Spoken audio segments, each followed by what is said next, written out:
అక్కినేని నాగ చైతన్య శోభితా ధూళిపాల పెళ్లి ఎంతో గ్రాండ్ గా జరిగింది. సో వాళ్ళ పెళ్లి జరిగినటువంటి తర్వాత నుంచి కొత్త జంట భగవంతుని ఆశీర్వాదాలు కుటుంబ సభ్యుల సమక్షంలో ఫంక్షన్స్ తో కొత్త జంట ఎంతో సందడి చేస్తున్నారు. శోభిత గురించి తెలిసిందే, బ్రాహ్మణ కుటుంబం నుంచి వచ్చింది. మరి ప్రొఫెషనల్ మోడలింగ్ హీరోయిన్ అయినా ఎంతో సంప్రదాయబద్ధంగా తను చేసుకున్నటువంటి పెళ్లిని చూసి అందరూ ఆశ్చర్యపోతున్నారు. పసుపు బట్టలు, నిండైన కుంకుమతో తన అలంకారాన్ని కూడా ఎంతో దగ్గరుండి అన్నీ కూడా తనే స్వయంగా ఎంపిక చేసుకుంది.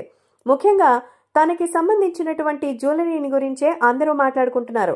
మరి ఆ బంగారు నగలు ఎక్కడి నుంచి వచ్చారు, అలాగే వాటిని ఎక్కడ చేసుకున్నారు అన్నటువంటి విషయాలు కూడా అంతా కూడా మాట్లాడుకుంటున్నారు. సో ఈ జ్యువెలరీని కనుక గమనించినట్లయితే పొన్నియిన్ సెల్వన్ సినిమా చూసారా? పొన్నియిన్ సెల్వన్ సినిమాలో కుందవై అలాగే నందినికి సంబంధించిన జ్యువెలరీ ఇన్స్పిరేషనే ఆమె వేసుకుంది. సో కుందవైగా త్రిష చేసింది.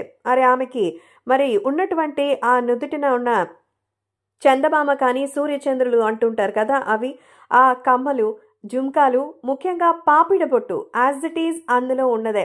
ఇక ఆ తర్వాత నందిని. సో నందినికి సంబంధించిన జ్యువెలరీలో మన ఐశ్వర్యరాయ్ వేసినటువంటి బొట్టు హారం ఉంది కదా, ఆ బొట్టు హారాన్ని కూడా ఎంతో చక్కగా అయితే తను రీప్లేస్ చేసుకుంది. ఇలా పొన్నియిన్ సెల్వన్ సినిమాలో ఆమెకు లభించినటువంటి ఒక పాత్రే తన లక్ అని చెప్పుకోవచ్చు. అప్పట్లో అందరూ అసలు ఎవరా అని అనుకున్నారు.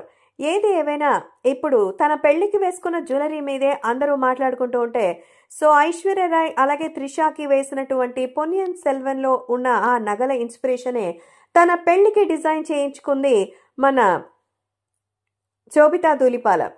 మొత్తానికి మణిరత్నం సినిమా తన లైఫ్ ని టర్న్ చేసినట్టుగా అనిపిస్తోంది. అందుకే ఆ జ్యువెలరీకి సంబంధించినటువంటి ఫోటోలు ఇప్పుడు సోషల్ మీడియాలో సైతం ఎంతగానో సెన్సేషనల్ గా మారుతోంది.